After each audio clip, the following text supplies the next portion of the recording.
Okay, let's talk about Ethereum. You've almost certainly heard the name, probably lumped in with other cryptocurrencies, but the real story here, the real ambition, is so much bigger. We're talking about the potential foundation for a whole new internet. So let's dig in and figure out what that actually means. Right off the bat, let's get the most important comparison out of the way. If you think of Bitcoin as digital gold, something rare, a way to store value, then Ethereum is something else entirely. It's more like the blueprint for a whole new digital economy. It's not just the money, it's designed to be the marketplace, the bank, and the courthouse all rolled into one. So what does being a digital economy really mean in practice? Well, Bitcoin was created with a very specific purpose, to be digital cash. Ethereum's vision? Way grander.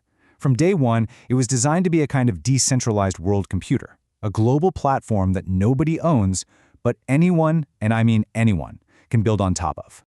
Now, the magic ingredient that makes this world computer work is something called a smart contract. The best way to think about it is like a super-powered vending machine. You put in the money, you make your selection, and the snack automatically comes out. No cashier needed.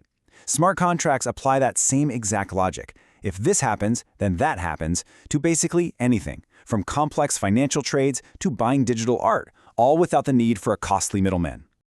And this is where it gets really interesting, because with these smart contracts, you can build some truly game-changing applications. We're talking about a whole new financial system called DeFi, where you can lend, borrow, and trade without ever stepping foot in a bank. We're talking about NFT marketplaces that have created entirely new economies for artists and creators. And these aren't just pie-in-the-sky ideas. They are active, multi-billion-dollar ecosystems running on Ethereum as we speak. So let's zoom out a bit. How does all this tech come together to actually create a new digital economy? Let's take a look at the sheer scale of what's happening on Ethereum today.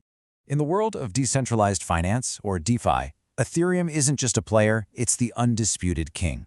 It currently hosts nearly 2/3 of all DeFi activity. We're talking tens of billions of dollars locked into its ecosystem. That is a massive head start over the competition. But the really mind-blowing part is what could come next. Analysts are looking at the market for tokenizing real-world assets, things like stocks, bonds, even real estate, and projecting it could be a $16 trillion market. The idea is to put these assets on the blockchain to make them easier to trade and more transparent. And right now, Ethereum is in the pole position to be the main platform for this financial revolution. Now, Ethereum also made a huge move to address one of the biggest criticisms of blockchain technology, its environmental impact. After a massive, complex upgrade called the merge, it completely changed its system. It moved away from the super energy-intensive model that Bitcoin uses to a new one that uses about 99.9% less power. That's a total game changer, making it a much more sustainable platform for the future. Okay, so with all that in mind, let's build the bull case. Why are so many people, from individual developers all the way up to the world's biggest financial institutions, so incredibly optimistic about Ethereum's future? First up, and this one's a biggie, network effects. It works just like a social network. The more people who use it, the more valuable it becomes for everyone. Ethereum has the most users, the most developers, and the most apps. That creates this powerful gravity that just pulls in more and more activity, making it really tough for others to catch up. Second, you have to follow the money. And right now, institutional money is flooding in. I mean, when a financial giant like BlackRock, we're talking the world's largest asset manager, starts building on and investing in Ethereum, that's a massive signal. It says this technology is officially moving from the fringes and into the financial mainstream. And third, this is a really unique one. The currency itself, Ether, can actually generate income for you. By a process called staking, you can lock up your ETH to help secure the network, and in return for doing that, you earn a yield, kind of like getting a dividend from a stock or interest from a bond. This makes ETH a productive asset, not just something you hope goes up in price. But, of course, it's not all sunshine and rainbows. To get the full picture, we absolutely have to look at the bear case, the very real risks and the serious challenges that Ethereum is facing.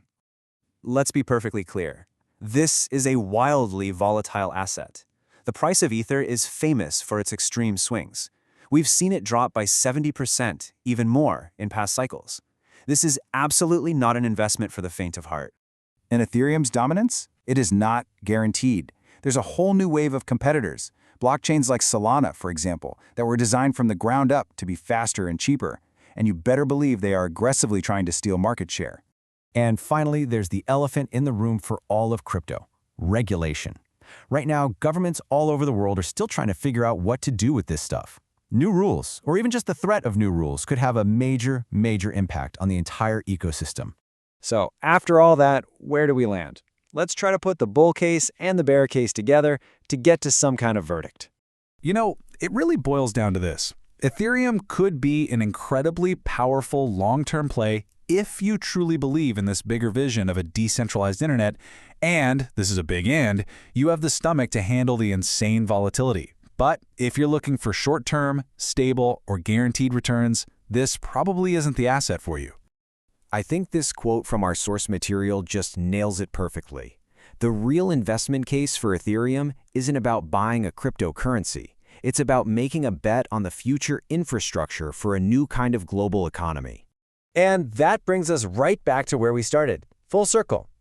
Hopefully, the difference between Bitcoin and Ethereum is crystal clear now. While Bitcoin's goal is to be a store of value, like digital gold, Ethereum's goal is to be a platform for value, the actual ground on which a whole new financial system can be built. So, the source material makes a really compelling case that Ethereum could be the very bedrock for a new financial system. It has the technology, it has the developers, it has the head start. But with those huge risks, volatility, fierce competition, and that regulatory uncertainty, the ultimate question we're all left with is, will that foundation actually hold?